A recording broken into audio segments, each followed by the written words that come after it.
të gjitha këto goditën dhe godasin, po themi moralin e perëndimit, godasin personalitetet të cilat kanë drejtuar, që për gjitha ata që na ndjekin, po edhe për ju besoj, para kësaj historie kaq të dhimbshme, kaq kriminale, i keni parë gjithmonë në syrin e dikujt me një vëmendje të një njeriu të madh. Bill Clinton për shqiptarët e Kosovës dhe për ne është një njeri i madh. Edhe pavarësisht kësaj që po ndodh. Tashi për shkak Kosovë po flasin për Lajçakun, po flasin me syrin kritik dhe jo rastisht sepse Lajçaku ka mbajtur një pozicion pro-serb. Por historia tregon që mekanizmi rus... Po ka qenë i përfshirë edhe në Shqipëri në kohën e vitet e krizës 2009. Ajo sipas ne që është e rëndësishme është skema, që ky gjendet i paprigatitur në moment veçantë, jep dorëheqjen sot, duhet japin shumë prej tyre dorëheqjen.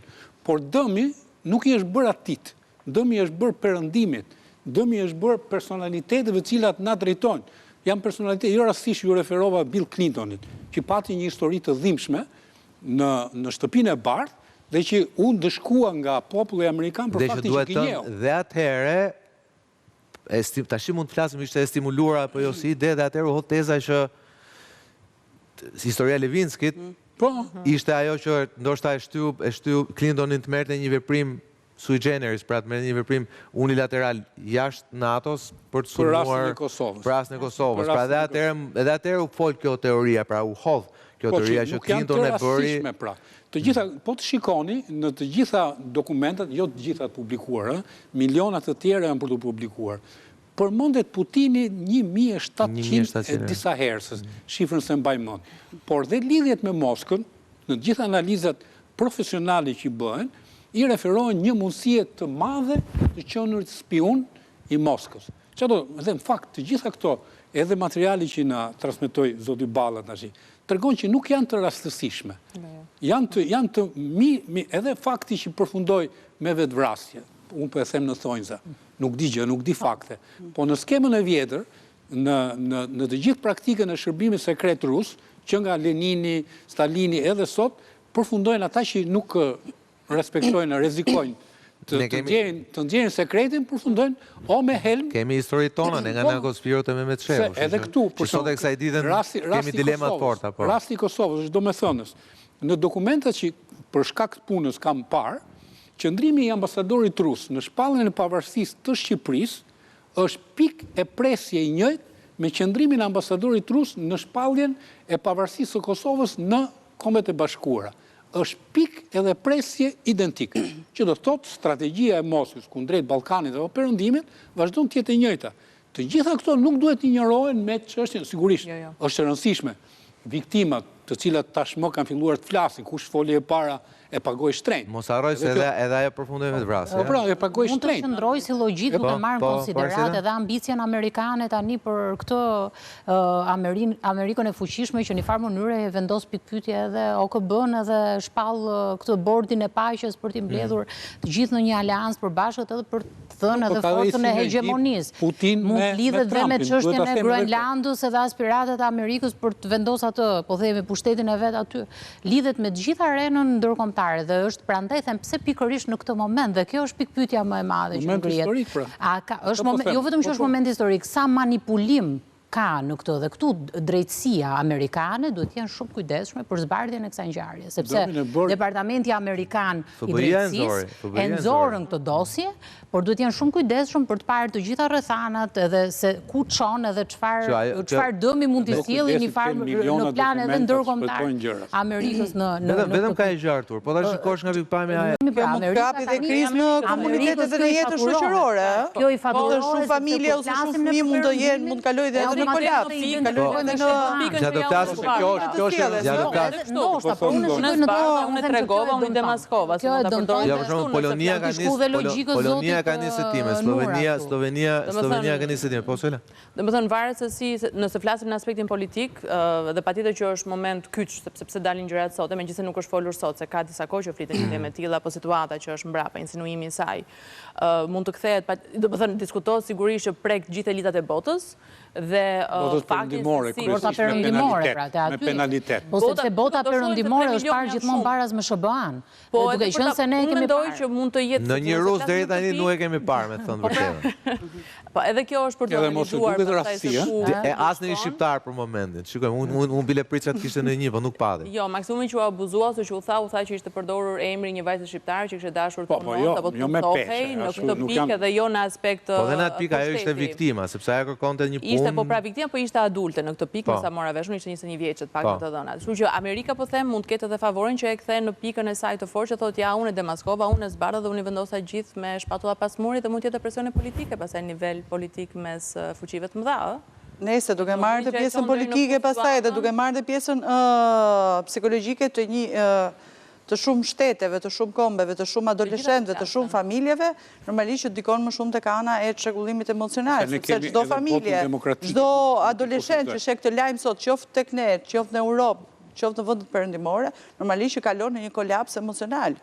Kalon një kolaps emocional, po unë kam një frikë tjetër. Sepse kjo gjë thot mund të ndodhi dhe mund të jetë dhe mund të jetë edhe dikush tjetër që mund të rikthehet dikush tjetër më i fuqishëm, që mund të arrijë të bëjë të njëjtën linjë si ky. Frika e legjitimitetit. Tek frika. Frika e legjitimitetit. Ideja mund të jetë kundër ato, që ka normale kjo publike, të bëhet globale. Që ka normale kjo. Njerëzit thonë, në underground ka funksionuar, ne kemi ditë. Bill Gates mos ta bëjë. Duke e legjitimuar fenomenin. Në fund. Ti e reklamon.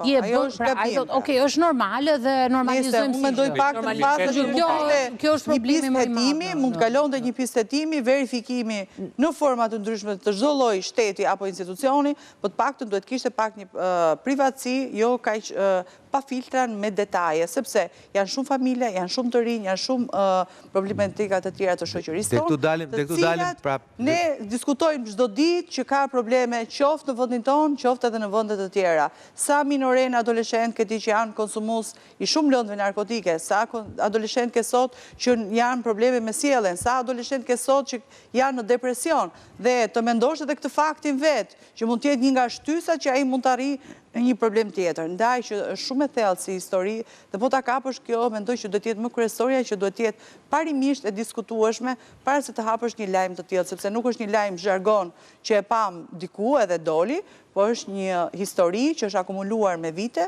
ku me mira adoleshent sot mund të kenë humbur jetën, me mira vajza të reja janë abuzuar dhe janë bërë në forma njerëzore të mundshme, dhe ne flasim sot si është bërë.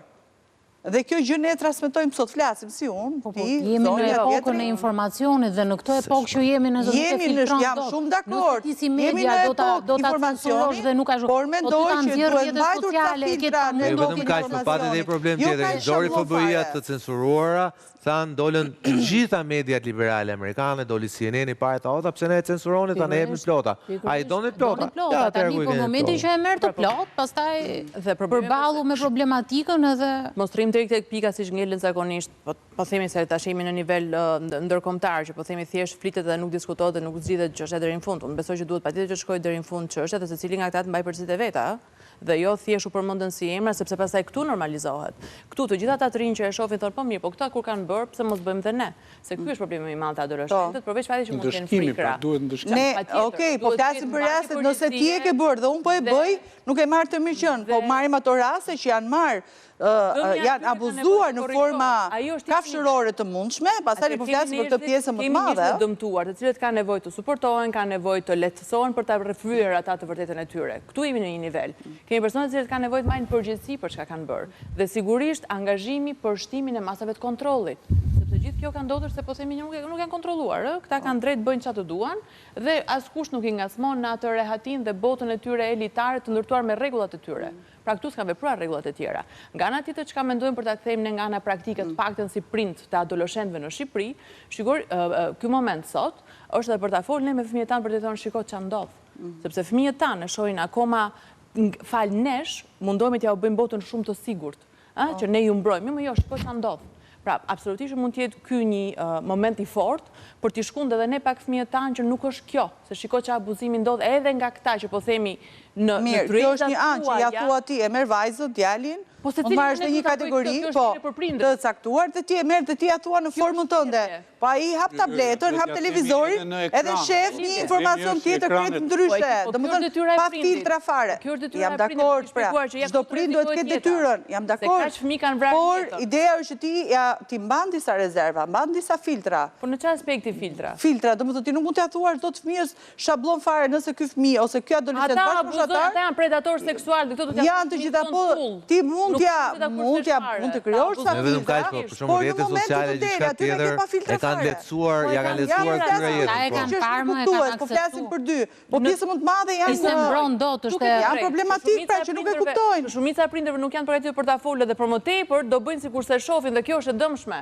Prandaj mirë është sa gjëra që janë aty. Se për fat keq duhet thënë që dhe shumë prej këtyre fëmijëve që kanë përfunduar në duart e këtyre nuk kanë fuqizimin e edhe me ndonjë mbyllje syre nga familjet mendojnë. Ato gjykova dhe mendova. Ne po them që kjo është thirrje për familjet. Që këtu në farë mënyrë edhe familjet mund të janë bërë falë. Po shkon me Bill Clinton. Prap Bill Clinton prap. Po pra.